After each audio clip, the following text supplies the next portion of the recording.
¿Qué tal? Buenos días. Continuamos en esta semana especial en vistas de la beatificación de Monseñor Óscar Arnulfo Romero. Esta mañana vamos a conversar con su secretario privado. Vamos a hablar acerca del hombre, pero también del pensamiento teológico y de quienes lo influenciaron. Esto y más hoy en República.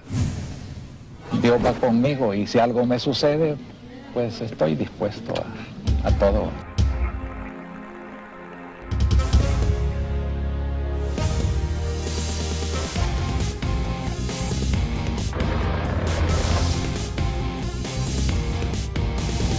Pues la razón siempre creo que le hemos señalado es la injusticia social. Por eso le pido al Señor que me dé la palabra oportuna para consolar, para denunciar, para llamar a arrepentimiento. Bueno, esta mañana nos acompaña Monseñor Jesús Delgado.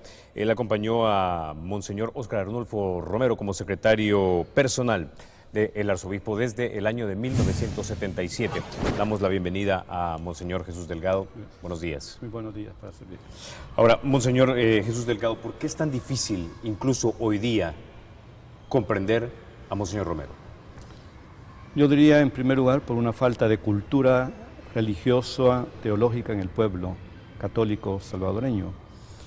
Diría que a todo nivel cultural andamos bastante rezagados en este país y ciertamente en la cultura católica cristiana.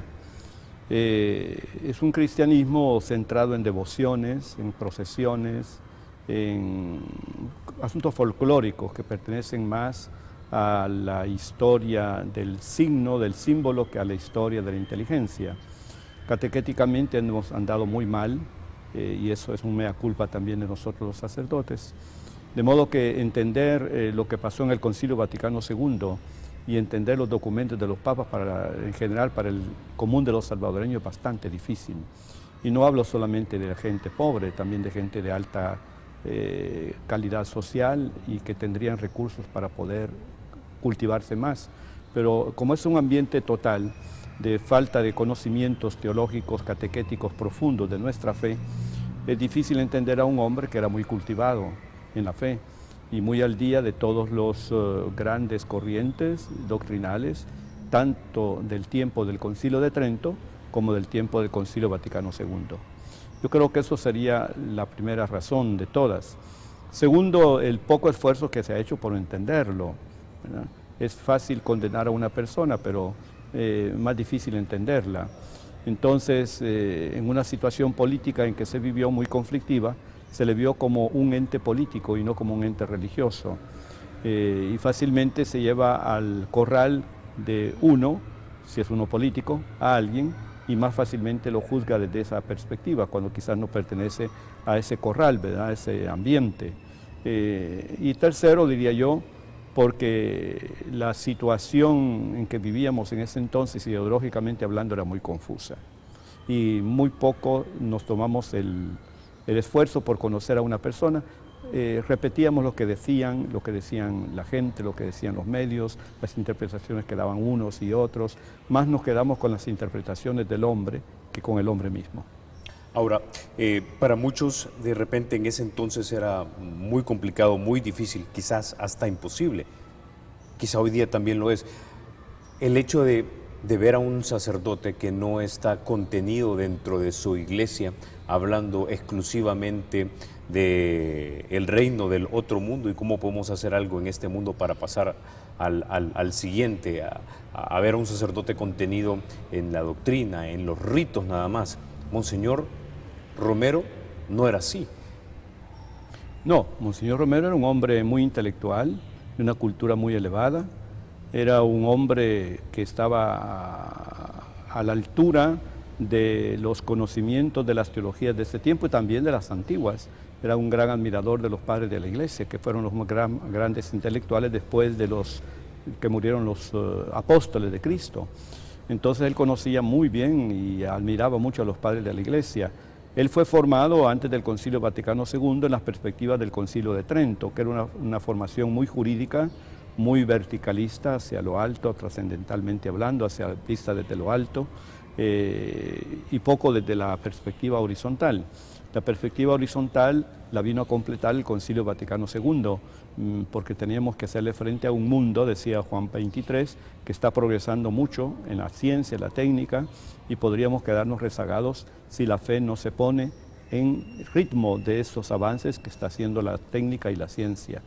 Y Monseñor Romero pues te puso un hombre que leía mucho, que estaba muy al corriente de todo y que aquilataba todo, pero de acuerdo a los criterios que él ya había recibido en Roma en los años 38 al 40.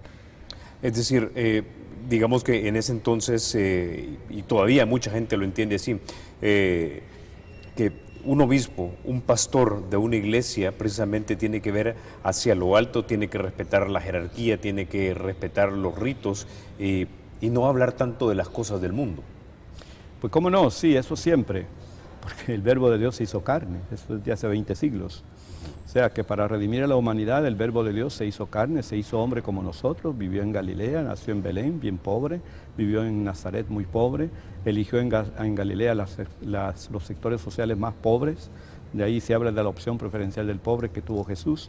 No, desde entonces la iglesia está muy arraigada y tiene que hablar de las cosas de este mundo, por supuesto, porque hay que redimir este mundo.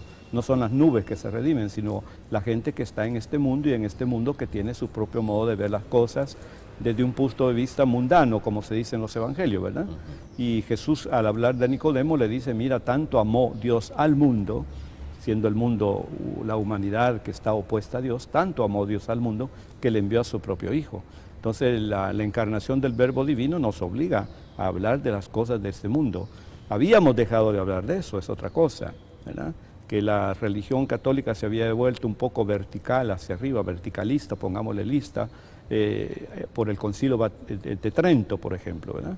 Y todas las generaciones que fueron formadas en esa perspectiva, pues veían solo hacia lo alto, hacia lo alto, hacia lo alto.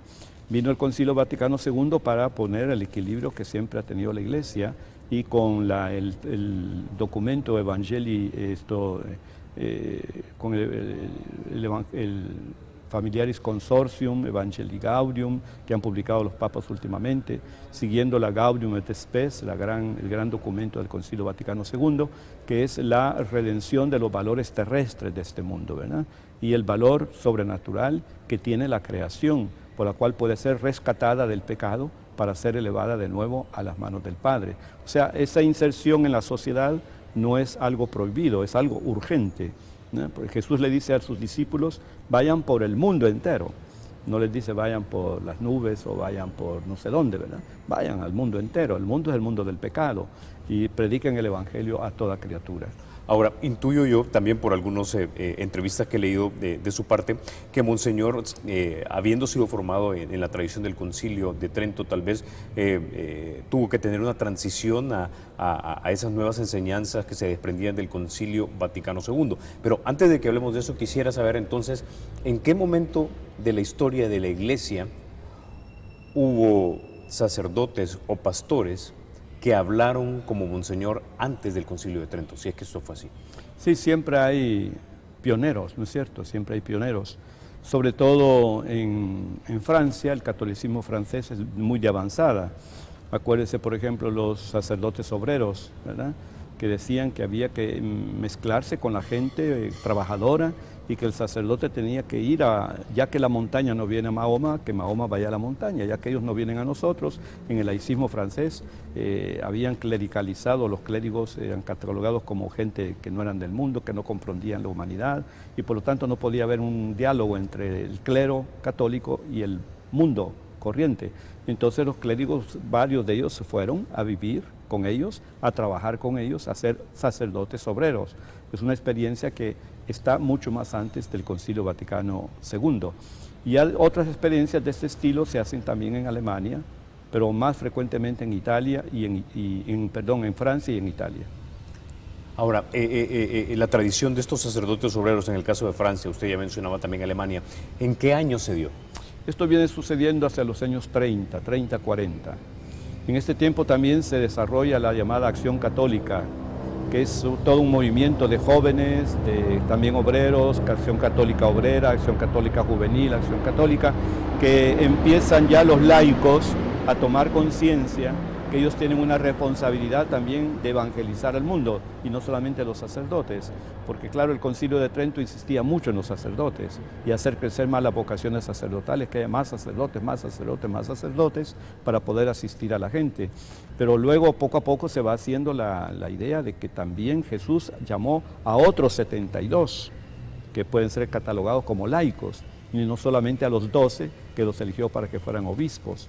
Entonces despierta el laicado unas 3 décadas antes del Concilio Vaticano II, quizás 4, y se crea la Acción Católica, que son jóvenes, obreros, jóvenes estudiantes, según sea la rama de la Acción Católica, que están comprometidos en el mundo, obedeciendo a la Iglesia jerárquica y llevando el mensaje como laicos al mundo laico. Ahora, cuando usted dice los 20 o los 30, estamos hablando de 1920, 1930. Por ahí. Ahora, antes del siglo XX, ¿tendremos algunos antecedentes de esa iglesia cercana al pueblo?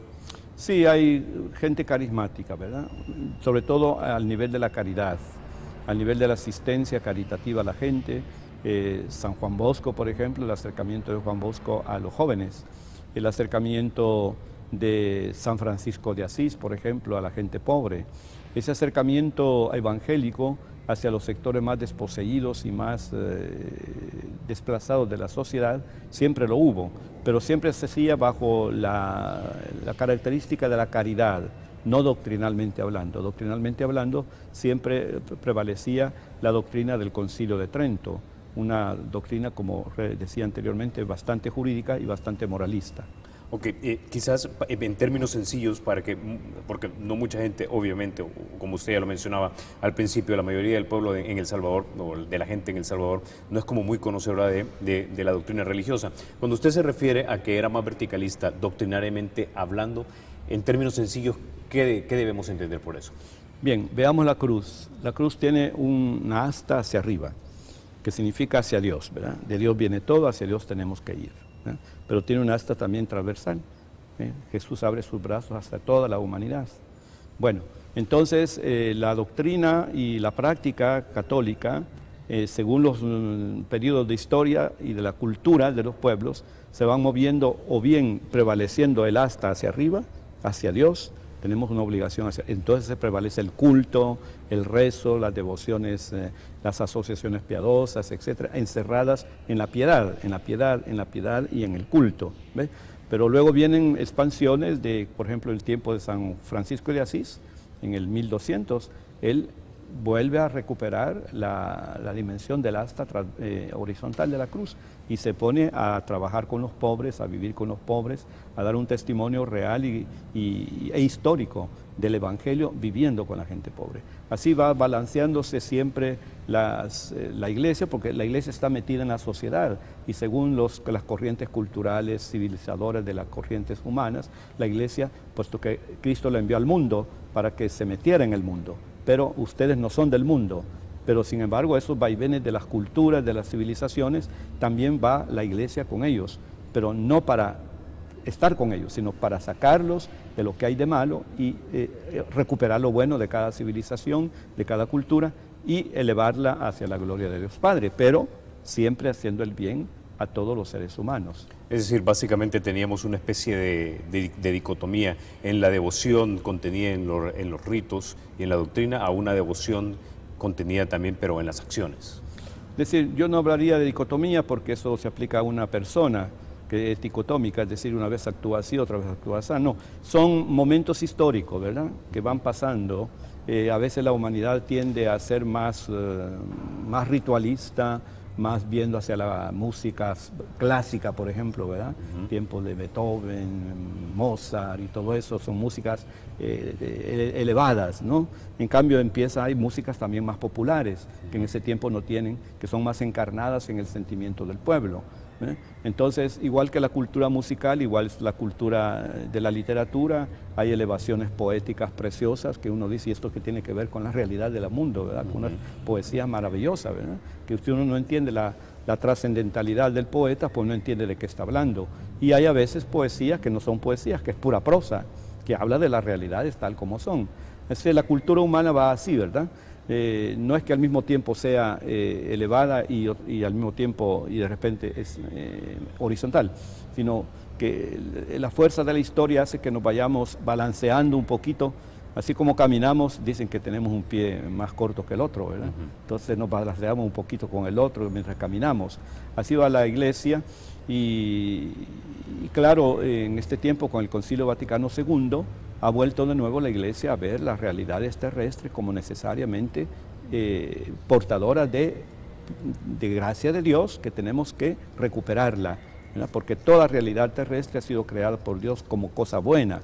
Eso bueno como que ha estado solapado mucho tiempo y hay que ver cómo sacar, como un arqueólogo saca las zancosas antiguas de un suelo soterrado, así tenemos que ir sacando todo lo bueno que hay en las realidades terrestres. Todo esto el Concilio Vaticano II lo ha puesto más de relieve en este tiempo. Ok, con ese ya nos vamos a quedar, vamos a la pausa, pero vamos a tomar esto como contexto precisamente para que se nos explique la vida de un hombre de Dios, de un hombre iluminado en una realidad terrestre tan imperfecta, problemática y violenta como era El Salvador de ese entonces, de los 70, y creo que también el de hoy día. Ya volvemos. Yo les suplico a todos que nadie se deje vencer por los temores.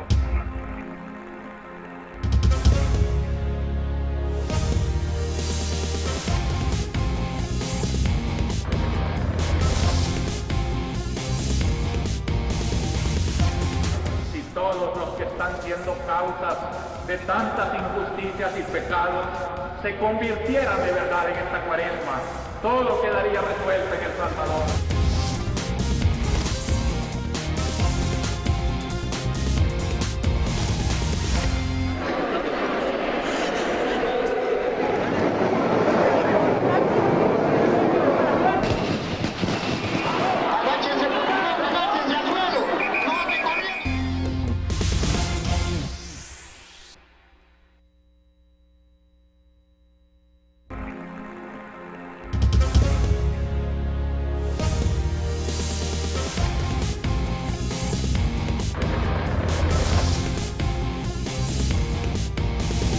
Pues la razón siempre creo que le hemos señalado es la injusticia social.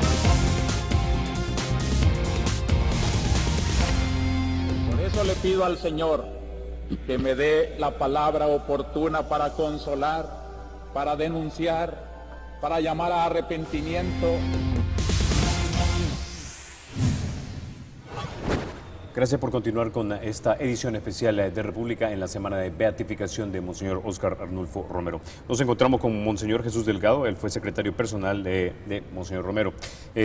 Ya conversábamos en el segmento anterior, Monseñor Delgado, acerca de cómo han habido momentos históricos a través de la historia de la Iglesia en la que en algunos momentos de repente ha predominado esa devoción contenida en ritos, en otras de repente esa devoción contenida en acciones. Monseñor Romero, ya lo mencionaba usted en el primer segmento, había sido educado en la tradición del Concilio de Trento, en esa devoción contenida en los ritos mirando hacia arriba. ¿Encontraba él problemático tal vez las nuevas ideas contenidas en el Concilio Vaticano II, tal vez no problemático, pero tal vez difícil de entender para él, y luego la reunión del episcopado o de los sacerdotes en Medellín? No, realmente no. A ver, cuando era joven seminarista en Roma, yo escribí un libro hace poco que se llama Así tenía que morir porque así vivió sacerdote. Encontré las notas personales de él en ese tiempo de juvenil y a pesar de ser formado en esa dimensión trascendental hacia arriba, viniendo de la jerarquía, de la autoridad de Dios, se ve en Monseñor Romero un gran amor a los pobres, una gran dedicación a ellos. Le cuento una anécdota, yendo a la universidad en tiempo de invierno, ve a un pobre que está a las puertas casi del colegio donde él estudia y no tiene de qué comer, lo ve y le tiende la mano y él no tiene, porque era prohibido en ese tiempo que los estudiantes anduviesen con comida en las bolsas o en sus bolsones y en sus habitaciones tampoco. Esa noche, Monseñor en la cena, infringiendo un poco el reglamento, se embolsó un poco de la comida de la cena y la metió en su cuarto. Eso era prohibido, pero él estaba pensando dárselo al día siguiente al pobre y así lo hizo. Al nomás salir a la mañana siguiente hacia la universidad, pasó donde el pobre le dio el pan, le dio la fruta que reservó, que él no se la comió. O sea, esa dimensión siempre ha existido, la caridad hacia el pobre, pero verla desde el punto de vista exigencia social, de justicia, esos son momentos que aparecen en la Iglesia de vez en cuando, ¿verdad? Como por ejemplo ahora con el Concilio Vaticano II, no solo ver al pobre desde el punto de vista de la caridad, sino desde la caridad suprema en este mundo que es la justicia. Y desde esa perspectiva el Concilio Vaticano II impulsa con la Evangelii Gaudium del Papa actual, con los documentos del Papa Juan Pablo II, todos ellos inspirados de la Gaudium et Spes, gozo y esperanza, que es la evangelización de las realidades terrestres y del hombre comprometido en las realidades de este mundo. De modo que esto ha acompañado siempre a Monseñor. Le fue difícil no tanto los documentos, cuanto las puestas en práctica de muchos pastoralistas que ponían en práctica la doctrina de Medellín, por ejemplo, pero con ciertas estrategias ya del tipo comunista, del tipo marxista, que son ya organizaciones que tienden más a adquirir un tinte político y no cultural o evangelizador. Por político entendemos entonces de intereses particulares, de grupos particulares, es decir, lo que yo percibo, que siento, que necesito y que no necesariamente va acorde a cómo un pastor lo vería, que es básicamente separar lo malo de lo bueno, pero no tanto para someter a mis contemporáneos, sino que para tratar de elevarlos al reino de Dios. Sí, bueno, lo político es cuando uno se siente tentado, porque el político maneja la práctica, ¿verdad?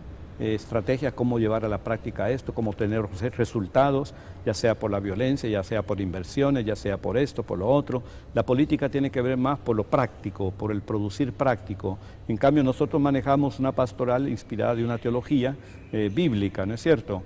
Y hay ciertos momentos en que nosotros nos preguntamos, ¿y esto cómo va a dar resultado? ¿Cómo va a actuar esto en el mundo? Es ahí donde se presenta la tentación de meterse en la política. Cualquiera dice, pues nosotros le ofrecemos, si usted quiere, un canal donde ustedes puedan poner esto en práctica, y le ofrecen un canal político de esto, de la derecha o de la izquierda, lo que sea. Es ahí, la Iglesia no tiene que tener miedo de eso, porque nosotros estamos guiados por el Espíritu Santo, pero en la práctica, los elementos prácticos podrían tener ciertas consonancias a cierta política, o de derecha, o ciertas políticas de izquierda. Y es allí donde ya se presenta la necesidad del discernimiento, de modo que Monseñor Romero tuvo dificultad, por ejemplo, de poder comprender el documento de Medellín, no tanto por el documento mismo, que doctrinalmente hablando es precioso, sino por las prácticas que se llevaban a cabo en determinadas partes del mundo, que ya rayaban más un poco hacia el comunismo, hacia el socialismo, hacia el ateísmo, lo que sea. O hacia prácticas capitalistas, de ese capitalismo brutal que habló el Papa Juan Pablo II.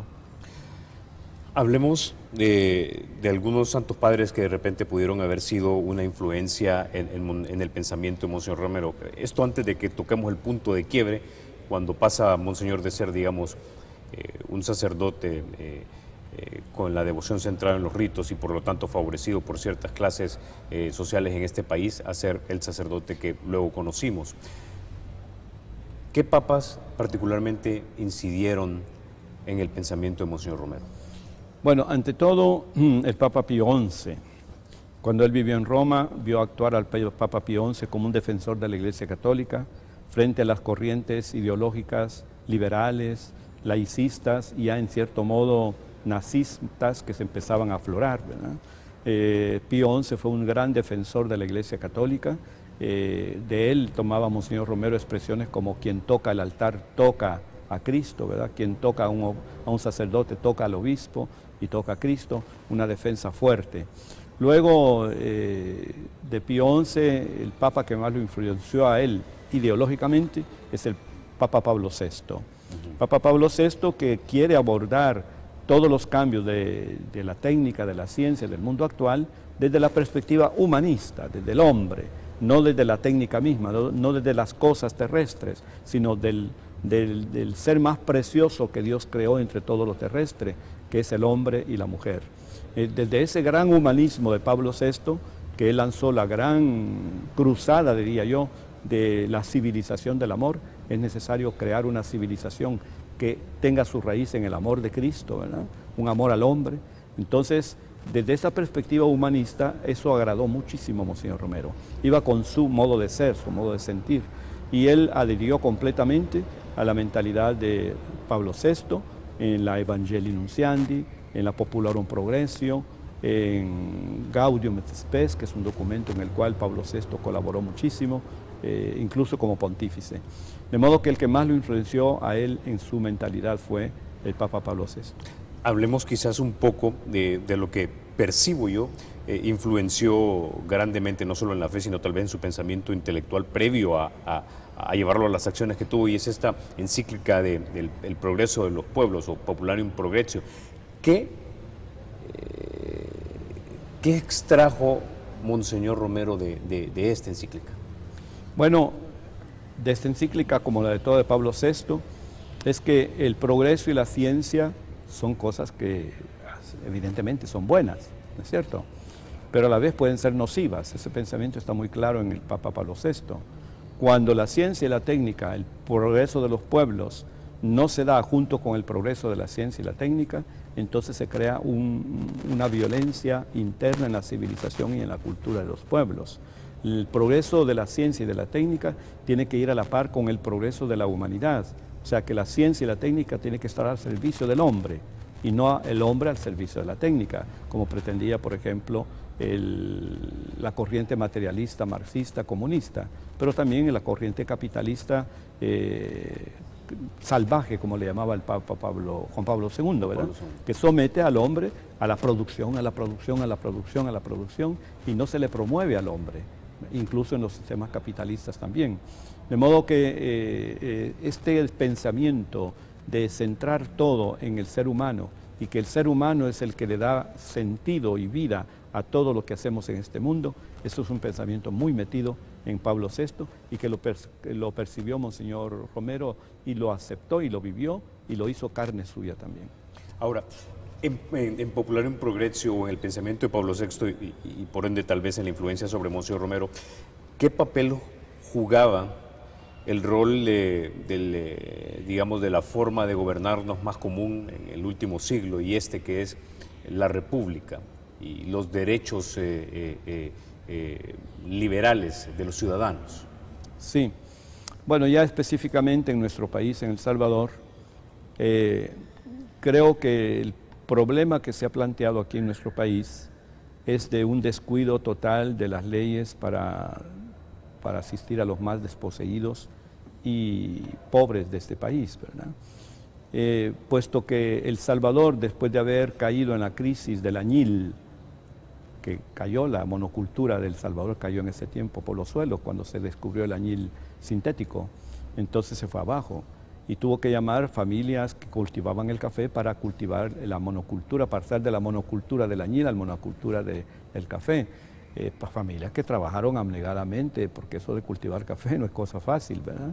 No solo hay inversión inmensa de dinero, sino inversión de vida, de humanidad y todo.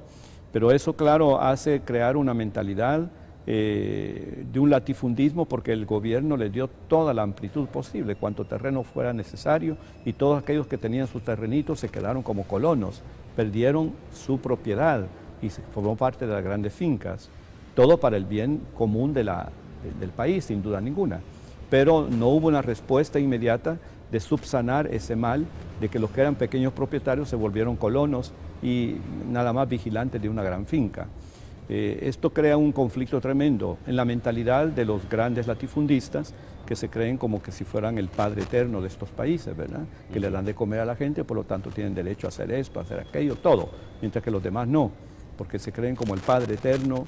Esa mentalidad latifundista, no digo que todos cayeron en esa, ¿verdad? Los que tuvieron grandes fincas, grandes latifundios, pero es una mentalidad que llegó a crear ahí sí hay dicotomía, porque en un mismo país se crea una clase social supremamente pobre, la mayoría, y una clase social supremamente rica, la minoría. Y estar conviviendo con esa dicotomía, pues no es fácil. Entonces crean esos choques sociales, ¿verdad? De dos aspiraciones, una la de hacer progresar el país a través de la producción otra a través de progresar a través del cuidado que hay que tener por la humanidad, aún de los más pobres y sobre todo de los más desposeídos. A eso va popular un progreso, a ver cómo se logra un equilibrio entre el progreso de los pueblos y el progreso de la industria, el progreso de la ciencia y el progreso de los pueblos. Es decir, para Monseñor Romero estaba claro que si la ciencia, la tecnología deben servirle al hombre y no viceversa, también el sistema político, entendiendo esto, las libertades, las leyes, las normas jurídicas, que de repente también dan vida a la manera en que se acumula o se genera la riqueza, debía estar al servicio del hombre y no el hombre al servicio de lo anterior. Sí. Bueno, cada país tiene su historia, ¿no es cierto? En la nuestra, el sistema jurídico se puso del lado de la producción. Como ya había que cultivar el café como monocultura, había que darle toda carta blanca y tarjeta blanca a los que producían café. Y a eso concurrió también el sistema jurídico, el sistema político, el sistema militar, que todos concurrían a apoyar esta clase latifundista, ¿verdad? Yo no diría que era con mal sentido o con sentimientos malos de crear pobres, no, para nada. Pero se creó la pobrería tremenda, porque las leyes descuidaron la protección del pobre, la protección de la mujer, ¿verdad? Lo que sucedían en esas grandes fincas, que se mataban a gente y nadie se daba cuenta, y mismo lo enterraban, se violaban chicas y todos esos asuntos, tantas cosas que se daban. Y eso se ignoraba, las leyes no tomaban parte en eso, porque había que hacer progresar el café, la industria, la monocultura, etcétera, ¿verdad? O sea, estaba orientada de una manera unilateral hacia el progreso de la industria y no el progreso de los pueblos. Bueno, con eso ya nos vamos a ir a la pausa. Con esta discusión poco a poco vamos poniendo en contexto la claridad que en un momento dado tuvo Monseñor Romero para dar los pasos que posteriormente dio. Y de eso precisamente hablamos en solo minutos. Yo les suplico a todos que nadie se deje vencer por los temores.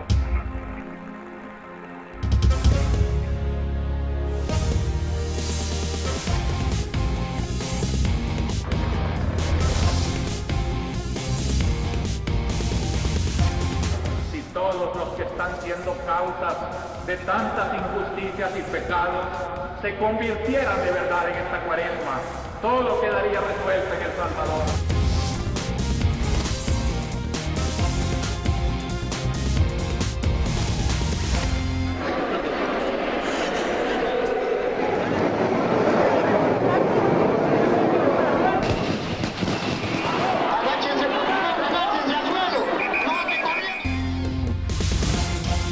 Va conmigo y si algo me sucede, pues estoy dispuesto a todo.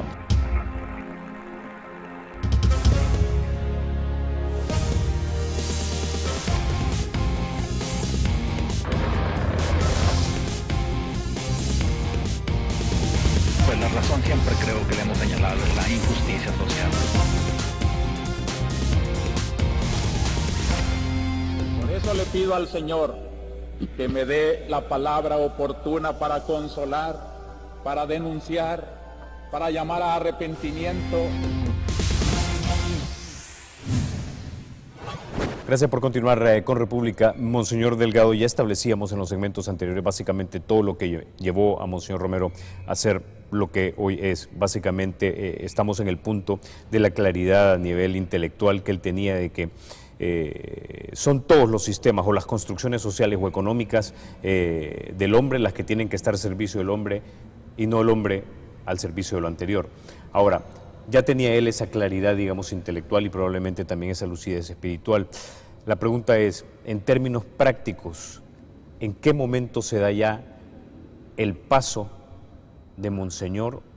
¿Qué hecho histórico hace que Monseñor pase de lo que tiene claro en la mente y en el corazón a actuarlo? Bueno, en realidad él lo actuó siempre. Él perteneció a una familia en Ciudad Barrios que tenía una finca, era de familia finqueros, pero no latifundistas, no eran grandes latifundios. Era una finca de unas 23 manzanas, pero en la cual había café, había corte de café, y ahí se daba cuenta él desde pequeño cómo los campesinos vivían cuando cortaban café, a una escala bien pequeña, pero cuando uno es pequeño ve todo bien grande, ¿verdad? Aunque sea pequeña la finca. Pero el trato que su papá le daba a los cortadores era un trato muy humano, muchísimo, muchísimo, muy humano.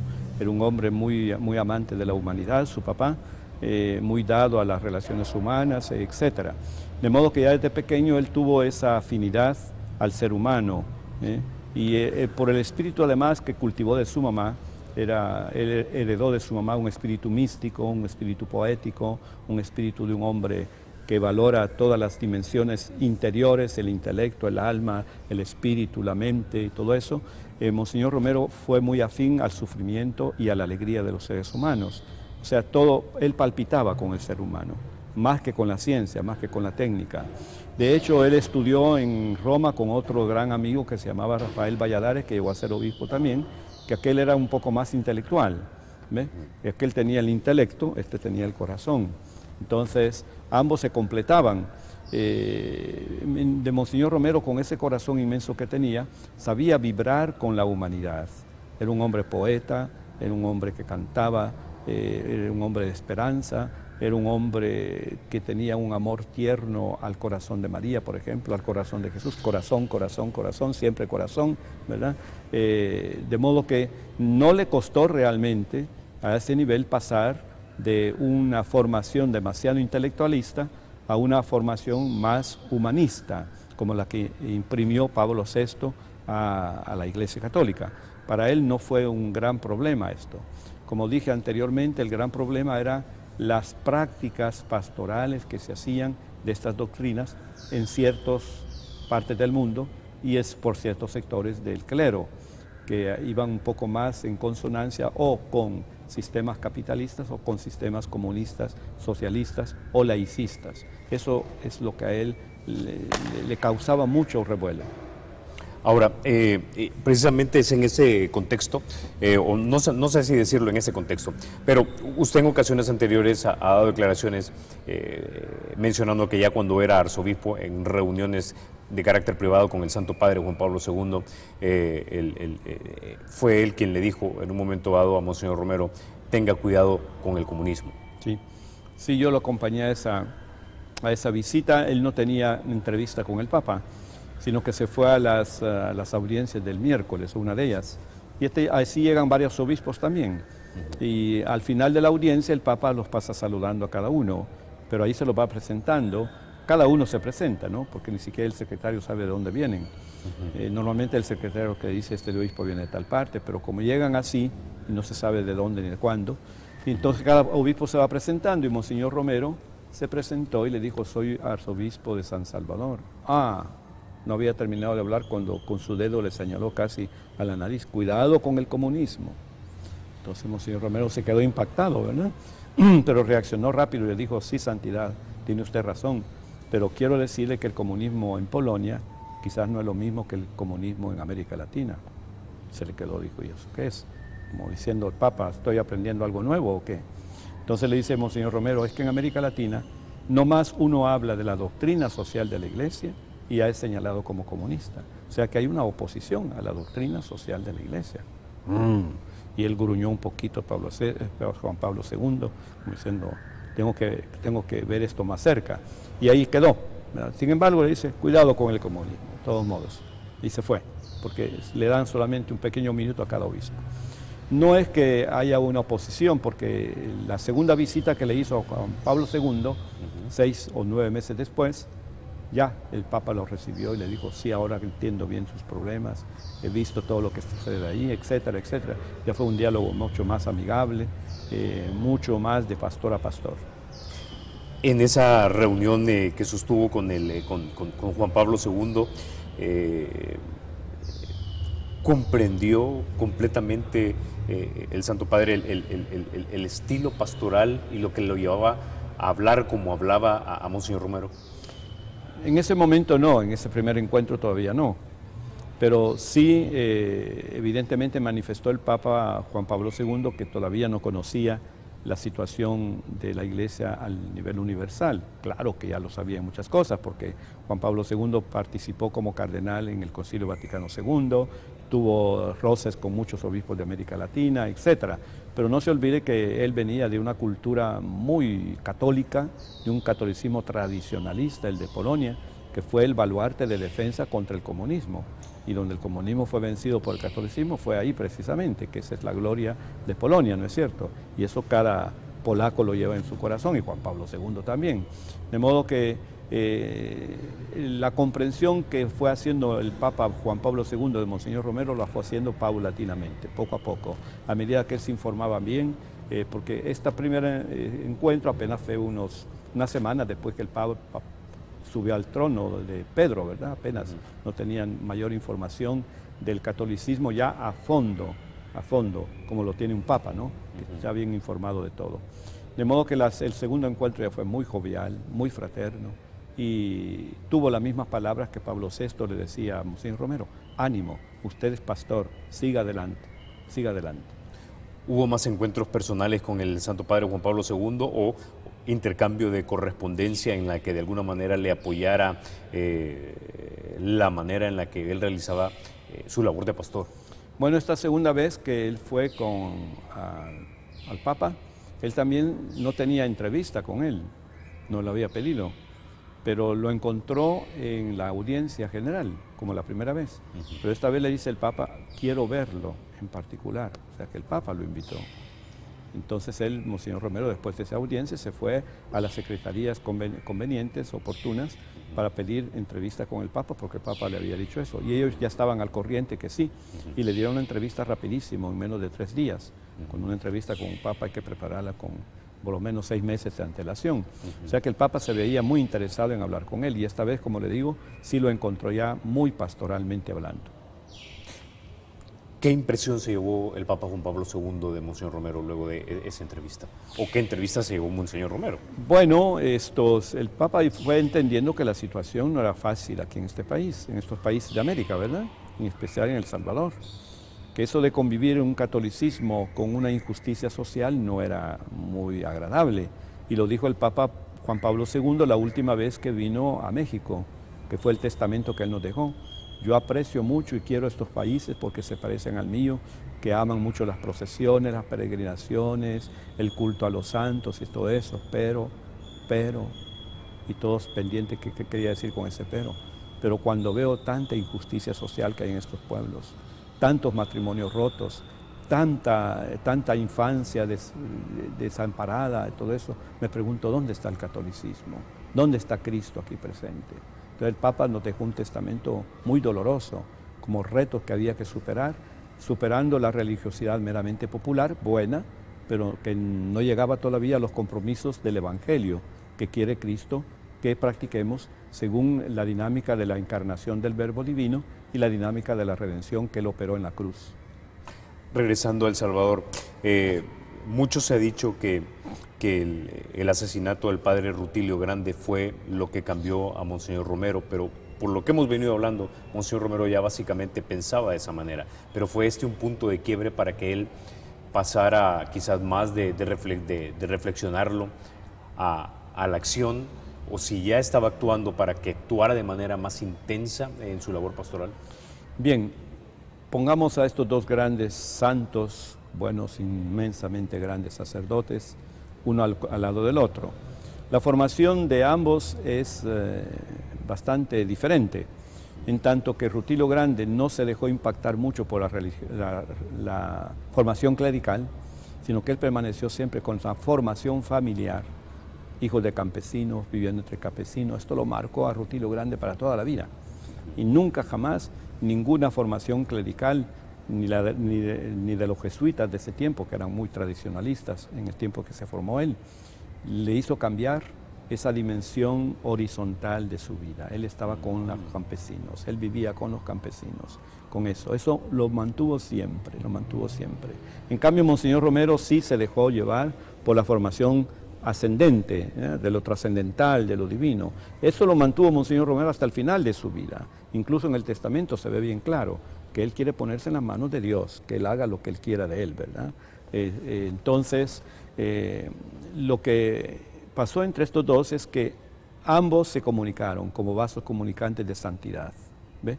En tanto que Rutilio Grande empezó también a ver como Monseñor Romero la dimensión divina que está aquí presente en el mundo, Monseñor Romero empezó a ver también la dimensión horizontal, en la encarnación en el pueblo más pobre y necesitado de este mundo.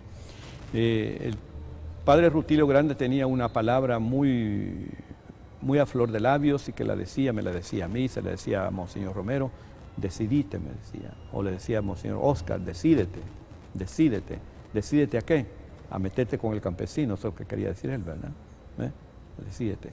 En cambio, Monseñor Romero tenía una expresión, ayúdeme, ayúdeme, ayúdeme. Él veía que tenía una dimensión trascendental divina y cómo hacer para que yo pueda poner pie de lleno en esta dimensión horizontal. Ayúdenme, ayúdenme, ayúdenme. De modo que varias veces Rutilio Grande le dijo a Monseñor Oscar Romero, decídete, Monseñor, decídete, Oscar, ¿verdad? A entrar, a poner pie en el campesinado, ¿entiende?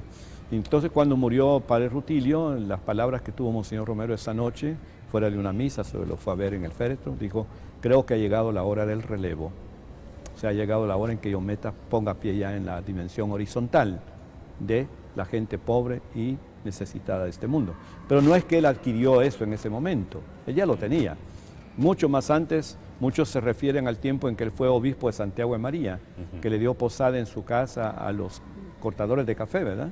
Porque quería pues llamar la atención de su gran amigo cafetalero, que tenía un gran amigo ahí en Santiago de María, que había que hacer algo por esa gente. En lugar de decir de palabra, él lo hizo de hecho. Abrió las puertas de su palacio, su casa episcopal, preparó salas y camas y colchones y agua y comida para los cortadores de café. Pero tampoco ahí aprendió eso, él lo tuvo ya desde el principio. Cuando yo leo los documentos de cuando él fue meramente sacerdote en San Miguel, ya encontramos esa conciencia de ayudar al pobre, desvalido, campesino necesitado, sobre todo en el tiempo del café. ¿Ve? Pero la formación, como le digo, que recibió clerical fue más fuerte para él. En cambio, Rutilio Grande no. La formación clerical no logró quitarle ese arraigo a su pueblo campesino. Ahora, Monseñor, ese relevo que usted menciona durante la misa de Rutilio Grande, cuando lo han asesinado, para muchos en este país significó que traicionó a la iglesia tradicional o la manera tradicional de predicar y que de alguna manera no siguió el consejo de Juan Pablo II de tenga cuidado con el comunismo. Mi pregunta es la siguiente, ¿por qué era necesario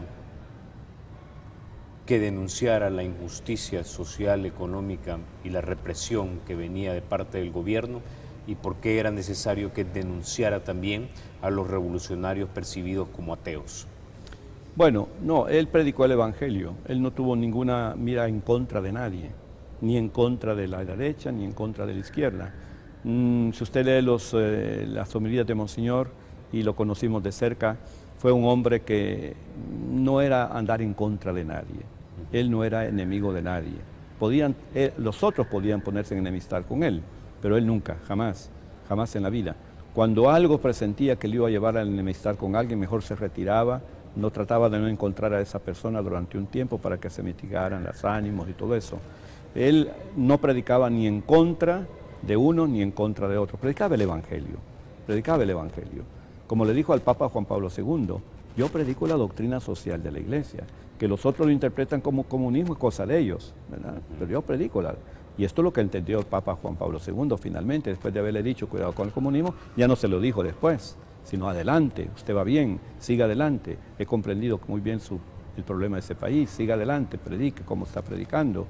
Y de esa segunda visita y la tercera que le hizo, lo reconfortó mucho a Monseñor Romero de encontrar en Juan Pablo II de nuevo lo que Pablo VI le recomendaba siempre, que viera por los pobres y desvalidos de este mundo.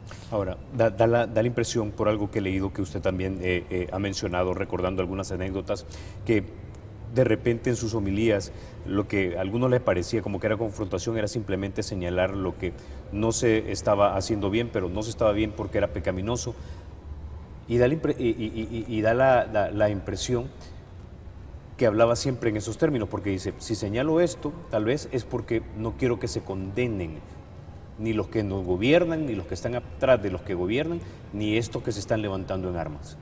Mire, las predicaciones de Monseñor Romero fueron siempre pastorales. Les voy a dar un ejemplo. La última homilía que pronunció, cuando dijo, si algún jefe les ordena a ustedes matar a sus hermanos, obedezcan primero la ley de Dios, que dice, no matarás. Bueno, ¿de dónde viene esto? Esto viene de 22 días atrás, que 125 soldados le enviaron una carta firmada por cada uno de ellos, una carta común, ¿verdad?, con 125 firmas, en la que le decían, Monseñor Romero, por favor interceda frente a nuestros jefes, porque ellos nos ordenan matar a nuestros propios hermanos, o sea, los hermanos de ellos que estaban con la guerrilla, y de repente se encontraban, ¿verdad? Y la consigna era que había que matarlos. Por favor, dígale, suplíquele, que no nos ordenen matar a nuestros hermanos. Así se lo ponen en esa carta, firmada por 122 soldados. Monseñor Romero hizo lo que tenía que hacer primero, hablar por teléfono con el comandante general. Mire, está esto. Ah, sí, Monseñor Romero, envíenos la carta y nosotros vamos a solucionar esto. No, dijo Monseñor Romero, eso no lo hago. A saber qué van a hacer con los pobres soldados, ¿verdad? Entonces trató de ver cómo, pero como no le hacían caso, entonces él en la homilía dijo eso. ¿Ve? Es preciso obedecer primero la voz de Dios, el mandato de Dios. No matarás, que al hombre que te dice mata. Entonces, claro, fue una recomendación pastoral, no un llamado a la tropa a la sublevación, como la interpretaron aquellos que la interpretaron de ese modo. Una última pregunta más. Se nos acaba el tiempo. Si Monseñor y sus enseñanzas todavía tienen actualidad, especialmente en este país tan convulsionado por la violencia, ¿qué nos estaría diciendo, Monseñor? Que hay que volver a la palabra de Dios. La palabra de Dios es siempre actual, nunca será desactualizada. Y si ponemos la mira y nuestro oído a la palabra de Dios, iremos encontrando solución a todos estos problemas, no cabe duda. Esa es una convicción firme de todos los que creemos en Dios y creemos que el ser humano ha sido creado a imagen y semejanza de Dios. Por lo tanto, lo que tenemos que hacer es el gran esfuerzo que nos pidió Juan Pablo II en esa última intervención que tuvo en México. Dijo, vuélvanse a Cristo, hagan un encuentro personal con Cristo. Y Cristo está presente en la palabra de Dios, está también presente en la Eucaristía, pero también está presente en los pobres. Entonces hizo ver las presencias de Cristo, ¿verdad? No solo verlo en la Eucaristía, el mero culto, rezarle y todo eso, ¿verdad? Sino también está presente en el pobre, está presente Cristo en la palabra de Dios, que hay que estudiarla, que ha sido uno de las deficiencias del catolicismo latinoamericano, que la Biblia no la hemos conocido mucho, por A o B motivo, y me da culpa de parte de nosotros los clérigos también, que no la hemos promovido, ¿verdad? Y en eso tienen razón los hermanos separados que dicen que nosotros solo les rezamos a los santos, mientras que ellos tienen la palabra de Dios, porque andan con la Biblia en la mano, no sé si tienen la palabra de Dios, pero por lo menos andan la Biblia en la mano, pero nosotros ni siquiera eso. Gracias a Dios, con el Concilio Vaticano II se ha promovido todo esto, y la Biblia ya es leída por los católicos, laicos, que se esfuerzan por comprenderla, leerla y vivirla sobre todo. Esto es lo que quiso el Papa Juan Pablo II, dejarnos como testamento, no traicionar la religiosidad popular, procesiones y todo ese asunto, sino dar un paso más adelante, ¿ve? Cuidar más de la palabra de Dios, enriquecernos más de la palabra de Dios y hacer un encuentro personal con Cristo Jesús. Monseñor Jesús Delgado, no me resta más que agradecerle que haya estado usted esta mañana aquí en República. Creo que ha arrojado luz definitivamente sobre el pensamiento teológico de nuestro próximo beato, Monseñor Óscar Arnulfo Romero. Muchísimas gracias. Gracias a usted, muy amable. Muchas gracias. A ustedes, amigos, los espero mañana y recuerden, seguimos con más programas especiales en esta semana de beatificación de Monseñor Romero. Recuerden, porque la República es de todos, hay que cuidarla. Yo les suplico a todos que nadie se deje vencer por los temores.